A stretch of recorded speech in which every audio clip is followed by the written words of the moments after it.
I'm not a scientist, but I do have a theory. I believe that the longer you've been single and the more boring your job is, the higher the likelihood is that you'll fall in love with someone that you see at work every day. Like whether it's a work colleague or a customer, or in my case, the delivery man. 8 years ago, I was working as a travel agent at a travel agency at Curtin University, and when I first got the job, I thought this is going to be great, right? Heaps of cheap flights, heaps of awesome adventures. But it wasn't like that at all. I ended up, most of my days would consist of just data entry and booking flights for 18-year-olds to go off on their gap adventures, which really are just kind of going across the other side of the world and embarrassing us by, calling Aussie, Aussie, Aussie, and then vomiting all over themselves. That's what they were doing, to be real. So I was kind of open to new opportunities, but there wasn't a lot that was happening, except the delivery man. Now, the only problem was that he wasn't the delivery man for our business. He was the delivery man for the business next door, right? So my whole relationship with him consisted of him walking past our big shop front window and waving at me. And I would wave back, and time would stop. We were so in love with each other. Sometimes he would wave on the way past and then again on the way back. That was a great day. It was my Hawaiian island in a sea full of booking these Kentucky tours. And I was the only single girl in the office at the time, of an office full of girls, and which basically just meant that conversation revolved around me and my lack of sex life, right? What I'd try to get up to on the weekend and fail at miserably, and how I could no longer be single, and how they were going to help me. So every time that this delivery man would walk past and wave at me, they would shriek and they would scream and they would get so excited. They'd be like, "Oh my God, Andrea, he's so in love with you, he's so in love with you. You should totes go out there and make a move on him." And I wanted to go out there and make a move on him, but I didn't have the guts. And to be honest, I thought that he was way, way out of my league because he was really, really hot. And I normally go for fat, nerdy guys because they're easier to catch. They are. They have weak knees and they tire easily. It's how it works. But this guy was so incredibly hot. Like, I was even surprised because good-looking people aren't normally that friendly, right? And he was waving at me. But he was, like tall and broad-shouldered and chiseled jaw and tight little butt and like really down-to-earth looking, like the kind of guy that could easily like crack open a tinny with my dad, who's like a true blue kangaroo Aussie farmer, that kind of guy, no worries. And I was also pretty gutless, but also at the same time I was kind of enjoying this little wave romance that we had going on, like it was really simple and innocent and beautiful and uncomplicated. It was like that moment, like when you're in high school and you go on a date for the first time and you're sitting next to the boy and your knees touch or your pinky fingers touch. It was like electric. And I thought, this is the beautiful beginning to the great love story that I'm going to have in my life. It's the start of a movie. It's one of those stories that will get passed down through the family from generation to generation. Like, did you hear how Nan and Pop got together? It was hilarious. And like at my nan's funeral, which happened that year, I remember at her wake we were all sitting around and everyone, all their friends and family, we were all telling stories about her, beautiful stories about her life. And I thought, wow, like in the end, that's all we really are, right? We're just stories. Stories are what our lives are made up of.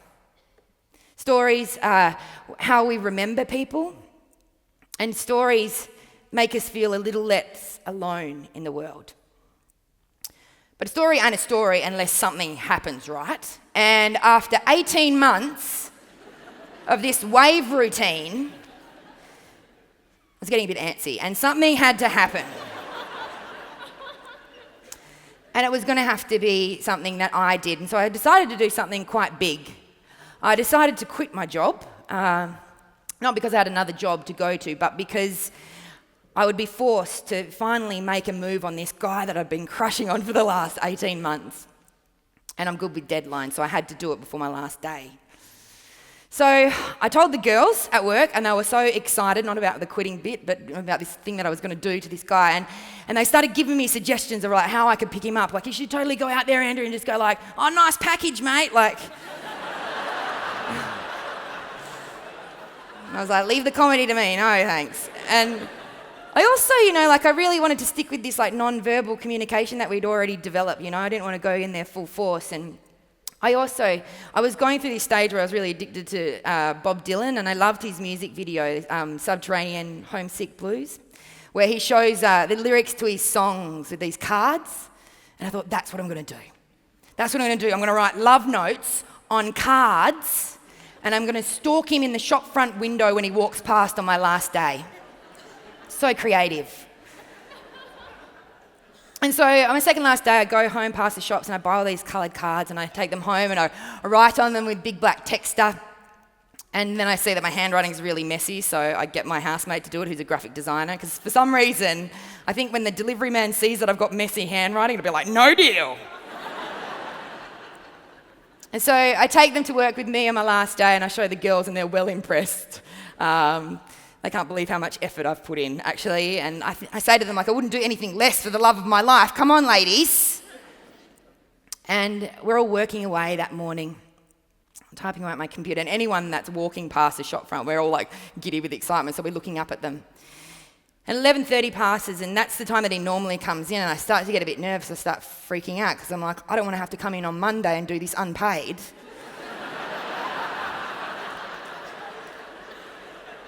And then 11:45 comes past, he still hasn't come. 12 o'clock, the shop starts to get busy with students booking flights, and all my work colleagues are like, stick around, there's about to be a show. So there's this like audience that's developing. 12:30 comes along and I start to really kind of give up, and I get up to go out the back to grab my lunch, and as I stand up, I see him walk straight past the window.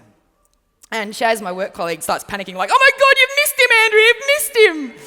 I'm like, calm down, Sharon. I was always going to get him on the way back past. That way he could whisk me away into his van romantically after he'd done all his jobs. That doesn't sound right, does it? Whisk me away romantically in a van. Anyway, I started to gather up my cards, and I told my boss to crank up the radio, so that it was like the Rock of Stedford or something. And I see him walk out of the shop next door. I position myself near the window and I just go for it.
Thanks.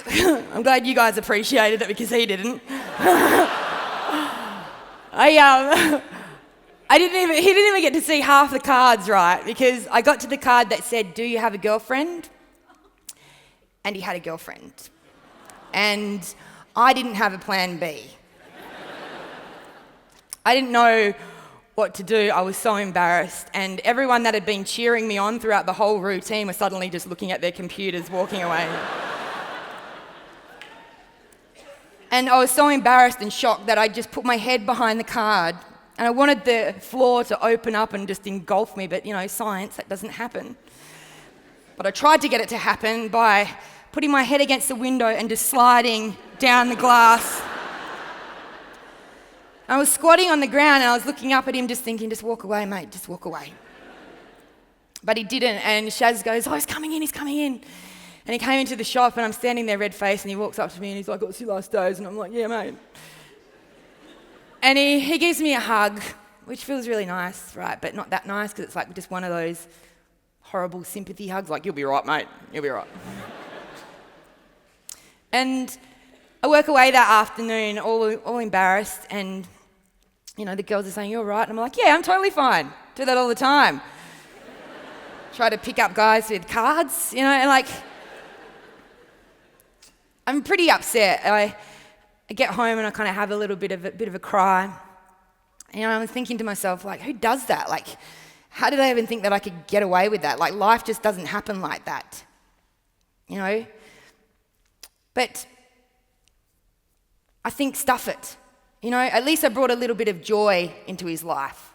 And now he's got a story where someone made a grand romantic gesture to him. And if he's ever feeling a little bit unloved or unhappy or just mediocre, then when he thinks of that, it might bring a smile to his face and make him feel a little bit less alone in the world.